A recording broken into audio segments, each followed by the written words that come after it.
Tarot card reading can be an interesting and introspective hobby whether you perform it for yourself or a group of friends. Not in this case, however, as the fortunes being told with these cards actually become misfortunes about how we will meet our demise. We need to figure out clues from our readings to know both what to do and what not to do, so that our fates don't simply become fatalities as we see how to beat tarot. Our story begins with 7 friends hanging outside of an antique mansion they just rented for one of their birthdays. That's one way to celebrate it, all right? Other than having some substantial amount of cash apparently, they're just your average college students. And being your average students, they drink a lot of alcohol and are trying to think of a solution to being out of beer right now.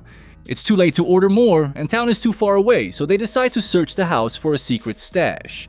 This eventually leads them to a locked door with a keep out warning on it, which only encourages them to look through it for the prize of booze as they break the lock and enter. Yeah, they're not getting that deposit back. The door leads to a basement, one filled with old astrological reading artifacts and materials, including a really old box of hand-painted tarot cards. And since that's the name of the movie, these will likely be crucial to the plot somehow and of course extremely dangerous. Despite her protesting, one of the friends, Haley, is peer pressured into doing a horoscope type reading for everyone. Let's go over these real quick for proper foreshadowing. First up is Elise, the birthday girl. She gets the High Priestess telling her that when climbing the ladder to success, be careful not to slip up or you'll suffer a crushing blow. Next is Lucas, the rule breaker. He gets the Hermit, claiming a positive change in finances, but warns of heading down the wrong track when guided by the Hermit's lights. Madeline, the timid one, gets the Hanged Man, informing her that technology might fail, but fight the urge to run when scared and not get hung up on things. Paxton, the goofball, fittingly gets the Fool. This warns him to not act on impulse and stay with those he trusts. Otherwise, he may feel boxed in. Paige, the generous one paying for the mansion, gets the Magician. This warns her of deception and being unable to see things clearly, leading to a feeling of being pulled in 2 directions. And finally, we have Grant, the skeptic of the group, and Haley's ex-boyfriend. He gets the Devil, which claims that he needs to face his demons or risk losing someone important. This prediction only further encourages him to not believe in anything being foretold tonight, thinking it's just Haley making up stuff on the spot that she wants to hear. Kind of understandable from his point of view, really. Upset by her old loved one's lack of understanding and acceptance, Haley now does her own horoscope reading as she gets the Death card, telling her that love will be her end. Spooky. Well, that certainly could have ended better, but the readings did seem to be enjoyed by the group overall, especially the birthday girl. However, as you can imagine, that enjoyment will soon turn into pure horror as fate has its way with each of them. Starting with Lucas, who has his fate come true when they stop by a gas station on the way home, as he wins a scratch-off ticket for $700. Alright? Maybe fate is taking its time with that pure horror mentioned. But still, it's something from his reading that came true. A good indication that everyone should pay more attention to the readings they received. Such as Elise, who has her phone call interrupted by the attic ladder falling down, despite the fact that she's supposed to be alone in the sorority house for the night while everyone's off at a party. She hangs up and goes to investigate, suspecting it to be some of the other girls returning and even possibly playing a prank on her. But as Elise looks around in the dark for the source of the footsteps and giggling, she's instead jump-scared by the same High Priestess from the tarot card, causing her to slip and fall. She attempts to crawl to her phone for help, but is dragged back by a supernatural force as the High Priestess repeatedly pulverizes the poor girl with the ladder. Rest in peace, Elise. Somehow this incident is treated as an accident. Yeah, she just accidentally had her spine crushed multiple times by a ladder. Happens every day. The friend group is of course devastated by this news though, regardless of how it occurred. And after spending the day together comforting one another, they each head home, as we now focus on Lucas's journey doing so. Oh, and look at that, train tracks, who could have guessed it? As he is traveling through the metro, he's met with a cloaked figure holding a lantern, as all of the other lights start to flicker off. Darkness unnaturally consumes the area, and all of the lights go out except for a red one over a restricted access door. This is kind of an emergency though, so Lucas understandably takes it. But there was probably a good reason for that door being restricted, of course. Hope he's prepared for the potential dangers it contains. Well, it contains some decommissioned trains, which the hermit is quick to chase him through, intermittently harassing Lucas in the dark.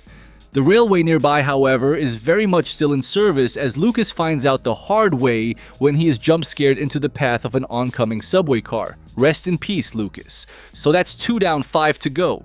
But was there anything any of them could have done differently? Let's go back and check. Well, a minor yet still crucial piece of advice is to keep out of restricted areas, or at the very least, be prepared for what's on the other side of them. This doesn't just go for Lucas during his subway station chase, who should have been aware that a train could possibly go down any set of tracks nearby, but also for the entire group when they were raiding the mansion for alcohol and found the cards in the first place.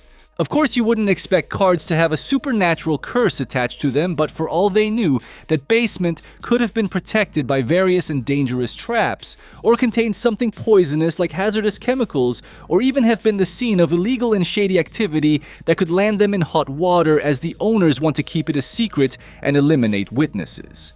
Point is, there shouldn't be anything good down there, and they should respect the owner's property, for their own sake if nothing else. As for Elise, she had the unfortunate luck of being the first person targeted, so she had no real warning of things to come, outside of maybe Lucas winning that scratch off, showing that his fortune came true. But that's a huge maybe, and still wouldn't hint at anything malicious. Most she could have actually done is stay on her phone call, which would be the smart thing to do in case that noise was an intruder and not just friends returning home. That way help can be called for as soon as it's needed. This, of course, probably wouldn't have been enough to save her in time, since it was a supernatural being after her, but it could at least give her friends a warning of what they're dealing with. Her other option would have been to simply ignore the ladder. No reason to climb it in the first place. If it's roommates playing a prank, ignoring it would waste their time and teach them not to bother with such things. And if it was an actual intruder or something that means us harm, we can possibly avoid them by simply hunkering down in our room, possibly even barricading the door. Would that have worked against this entity? It's hard to say at this point, as it was able to pull her across the floor with telekinetic force, so it could have potentially just pulled her out of the room as well. However, its actions also seem to be restricted to what was read in the fortune before, and if she isn't falling from the ladder, the curse might not be able to hold power over her. Guess we'll need more evidence to confirm this solution, but for now, that's the best bet. The following day, the remaining friends are being interviewed by cops trying to understand what Lucas was doing, breaking into an active train yard in the middle of the night just to get run over. Of course, no one in the group has an answer, but they are suspecting foul play, as it can't be a coincidence that 2 of their friends died in strange ways back to back. There is no reason or evidence to support this, however, but that's still a very rational conclusion to come to, at least more rational than suspecting haunted tarot cards to be at fault. Haley, however, is thankfully slightly less rational, as she puts together how the deaths are strangely similar to their horoscope readings she did. And with enough convincing, all of the friends agree with her theory that it's somehow connected. Well, all except for Grant, who is still very skeptical. Can't exactly blame him, but he does still go along with his friends at least, as they travel to meet an expert on horoscope divination named Alma Astrom, who has posted several articles on tarot readings leading to death. After arriving at the women's house and explaining their situation, Alma knows exactly what they're dealing with thanks to the deck's description. How does she know? Well, apparently, she's dealt with these dark cards before. Literally, she used them to do tarot readings for her own friends back in '88, and each of them passed away in manners matching their predicted fates. She was thankfully spared simply because she never did a reading for herself with them, and ever since she's been researching and tracking down the deck to destroy it and spare others from its curse, with the cards last being seen at an auction several years ago. So yeah, wow, what are the chances? She's the perfect person to come to for this situation. She tells them that the deck was made by a vengeful woman known simply as the astrologer. This woman did frequent readings for a wealthy count in the 1700s. But when the readings showed misfortune and loss in his fate, he banished the woman and her daughter. And when that terrible fate did come to pass, which was the death of his son, he accused the astrologer of witchcraft and had her own daughter ended for revenge. In response, the astrologer did readings for the Count and all of his closest companions in secret, before performing a dark ritual that involved her sacrificing herself, binding her soul to the cards and cursing anyone's fate who was read using them. Well, this isn't great news, but hey, at least they know what they're dealing with now.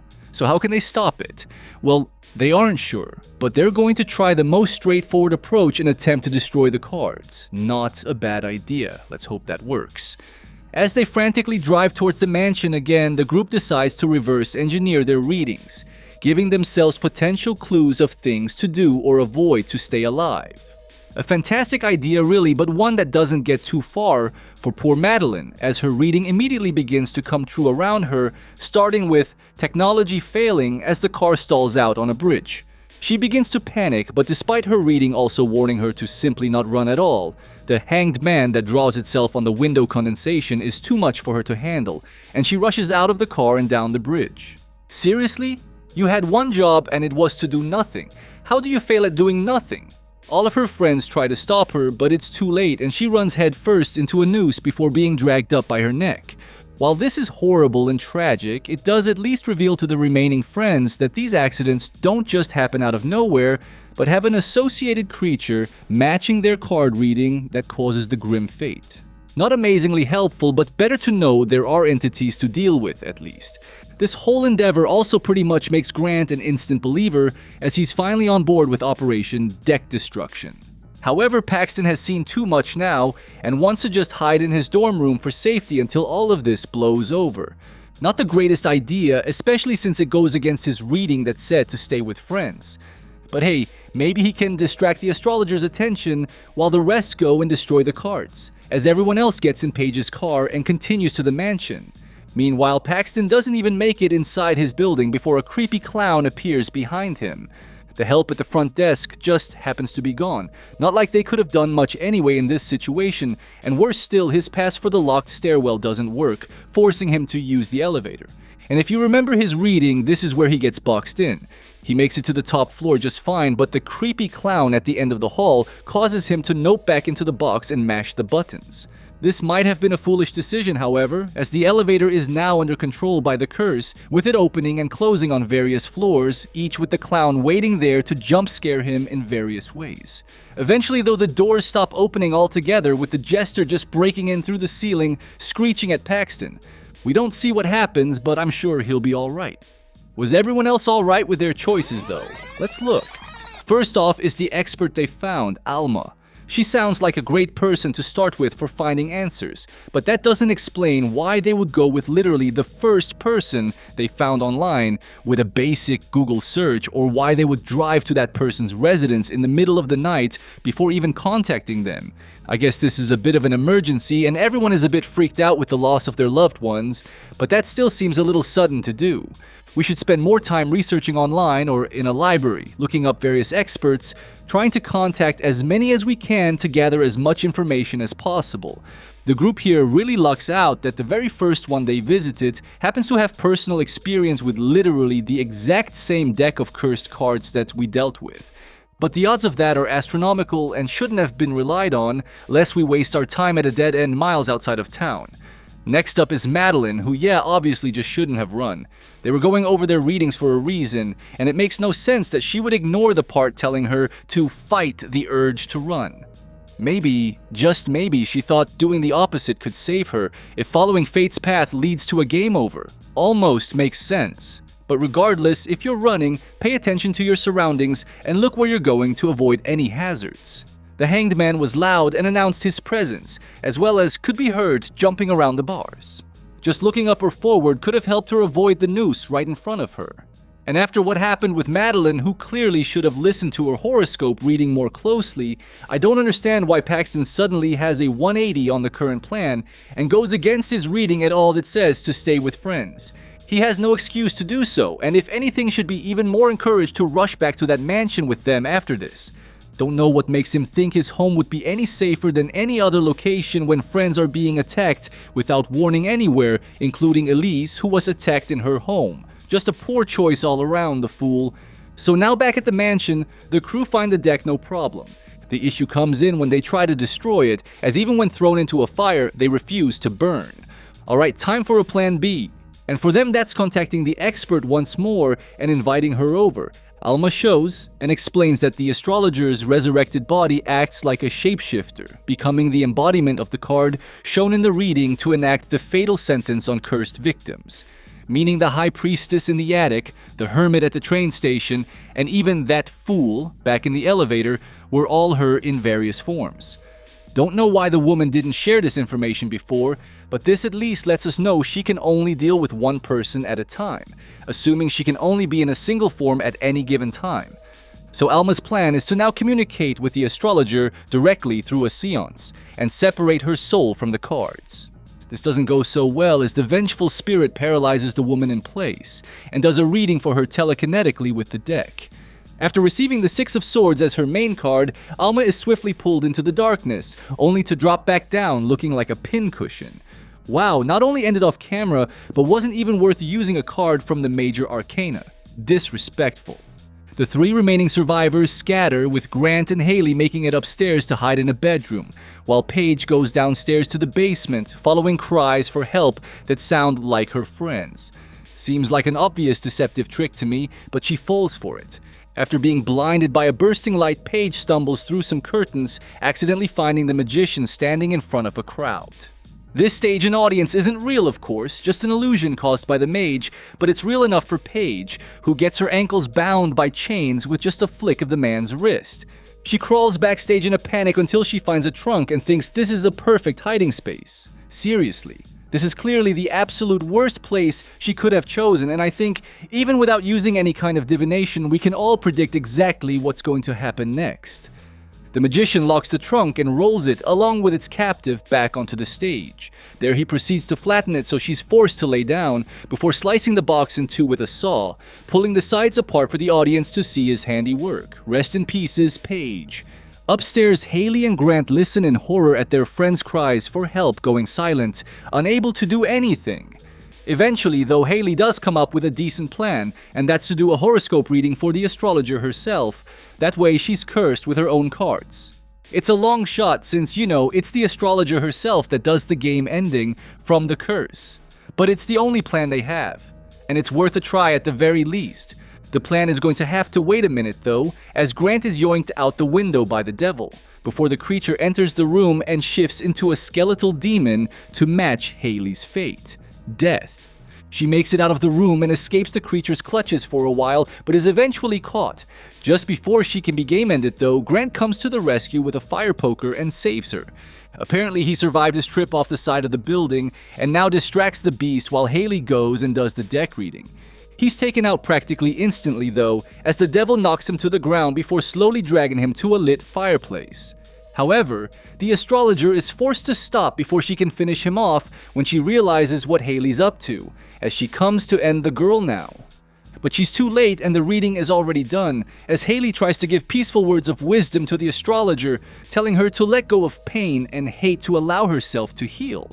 Whether it was this impromptu therapy session or the cursed cards doing their job, the plan seems to work, as the astrologer turns to ashes and the deck finally burns. The day seemingly saved, the couple now proceed to walk home, because I guess they couldn't find Paige's car keys. However, they are soon met by a vehicle slowly pulling up, and brace themselves for what it could be. But thankfully, it's just Paxton. Turns out, he survived the elevator jester when his roommate showed up, scaring the beast away. Not sure how or why that worked, but let's just be thankful that someone else survived. But could there have been others if things were done differently? Well, first of all, I don't know why Alma didn't come with them to begin with, since she was super interested in finding and destroying the cards. She even shows up immediately when called, so clearly she wants to be a part of this. But other than having the expert on speed dial for a plan B, they could have attempted other rituals to attempt to break the curse, other than burning the deck or summoning the astrologer. There are plenty of purifying rituals to try, and plenty of purifying materials to try out on the deck, such as holy water, salt, or silver. We don't fully understand what we are dealing with, so throw everything at the wall and see what sticks. For Alma herself, I can understand not expecting the ghost to be so strong. The legend only talks about her cards, not about her spiritual form herself. But I'm surprised with how knowledgeable Alma was and how many years of research she had. She didn't know that the ghost could force a reading onto you. Unfortunate she had to find out the hard way. For Paige, she should have realized the deception and just avoided the basement altogether. But as we've seen, that probably would only have delayed the inevitable. If the astrologer wants you dead, she will chase after you. Still, better to make her do that chase than it is to climb into a trunk clearly set up for one of the most cliché magician tricks of all time. Regardless of how we get in there though, once in that box, try to break out. And if that doesn't work, wait for the saw to come through the side and press on it to apply pressure. This could potentially prevent the saw from moving, slowing down, or stopping our demise. Of course, with this being a supernatural entity, it probably wouldn't stop it for long. But at the very least, it could buy us enough time for our friends to rescue us. Unfortunately for Paige, it didn't seem like Haley or Grant were willing to leave the relative safety of their little room to try that. But maybe they should have, since they now know the entity can't be in two places at once. And if nothing else, they could lead it away from Paige to save her life. Better than just leaving her for dead like they do. Everything else they did was pretty good though. Risky, yet effective. Grant did a good job at holding the astrologer off, even if it was just for a couple of seconds. That's all Haley needed to get things done. And she did a great job with the reading strategy, as well as gave decent advice for troubled souls.